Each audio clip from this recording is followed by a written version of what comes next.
అందరికీ నమస్కారం. Welcome to my channel. Your watching Arun blogs. ఫైనల్గా లేట్ అయినప్పటికీ కల్కి మూవీ చూడడం జరిగింది.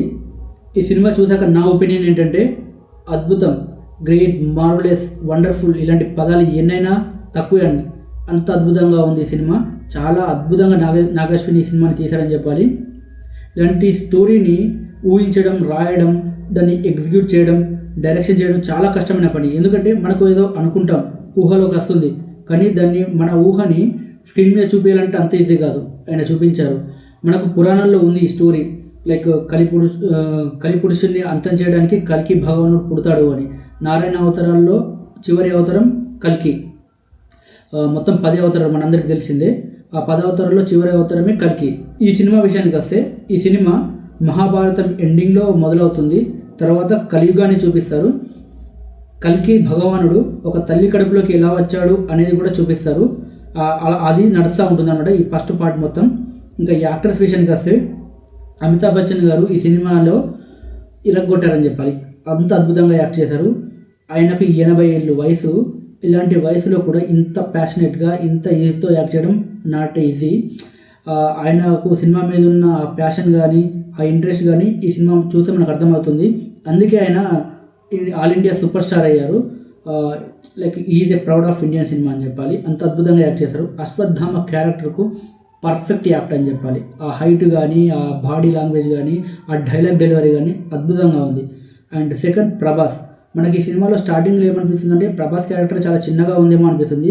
కానీ ఎప్పుడైతే సెకండ్ హాఫ్ మొదలవుతుందో చాలా బాగుంటుంది. అశ్వత్థామ అండ్ ప్రభాస్ అంటే అమితాబ్ బచ్చన్కు ప్రభాస్కు వచ్చే వార్ సీన్స్ ఏమైతే ఉంటాయో, ఫైట్లు కానీ, ఆ యాక్షన్ అద్భుతంగా ఉన్నాయని చెప్పాలి. ఆ యాక్షన్ సీన్. మనం ఈ సినిమాలో మాట్లాడుకోవాల్సిన మరో క్యారెక్టర్ కమల్ హాసన్. ఆయన కలిపురుషుడిగా చేశారు.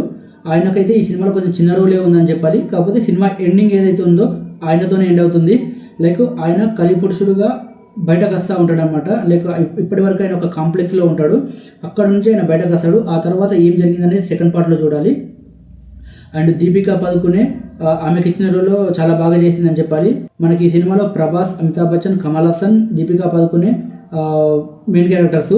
వీళ్ళు కాకుండా చాలామంది కూడా ఉన్నారు. వాళ్ళ రోల్స్కి వాళ్ళు మంచి న్యాయం చేశారని చెప్పాలి. వీళ్ళు కాకుండా కొన్ని క్యామియోస్ ఉంటాయి. Like Vijay Devarakonda, Dulquer Salman, Ram Gopal Varma, Rajamouli, Anudeep.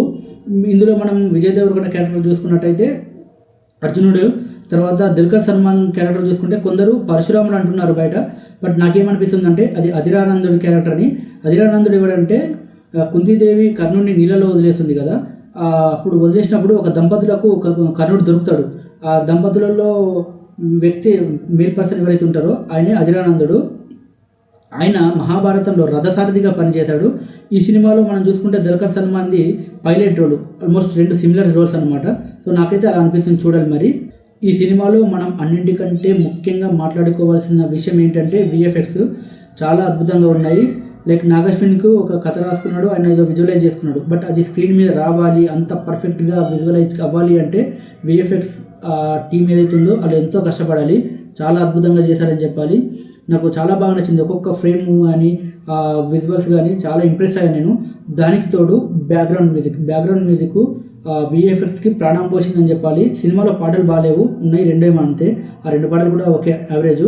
But background music మాత్రం సినిమాకు ప్రాణం పోసింది. చాలా బాగుంది. ఈ సినిమా చూసాక నాకు ఏమనిపించిందంటే ఫస్ట్ పార్ట్తో పోలిస్తే సెకండ్ పార్ట్ చాలా ఇంప్రెసివ్గా ఉండబోతుందని అర్థమైంది. ఎందుకంటే కలిపురుషుడు బయటకు వచ్చాడు కల్కి దేవుడిని చంపాలని. కల్కి దేవుడు ఇప్పటికీ తల్లి కడుపులో ఉన్నాడు. అండ్ ఇంకో విషయం ఏంటంటే ప్రభాసు కల్కి దేవుడు ఉన్న తల్లి ఎవరైతే ఉన్నారో దీపికా పదుకునే ఆమెని కిడ్నాప్ చేశాడు. సో ఇప్పుడు ప్రభాస్ మంచివాడిగా మారతాడా లేదా, ఇంకా చెడ్డవాడిగానే ఉంటాడా, చెడ్డవాళ్ళ వైపే ఉంటాడా చూడాలి. ఈ సినిమాలో మనకు క్లియర్గా తెలిసిపోతుంది కర్ణుడి క్యారెక్టర్ని. అంటే కర్ణుడు మంచివాడే, కాకపోతే మహాభారతంలో చెడు వైపు అయిన ఉన్నాడు. ఇప్పుడు ఈ సినిమాలో కూడా అదే. మరి అప్పుడు కర్ణుడికి పట్టిన గతి ఈయనకు పడుతుందా, లేకపోతే మంచివాడిగా మారి కల్కి భగవానుడు పుట్టడానికి సహాయం చేస్తాడా అనేది చూడాలి.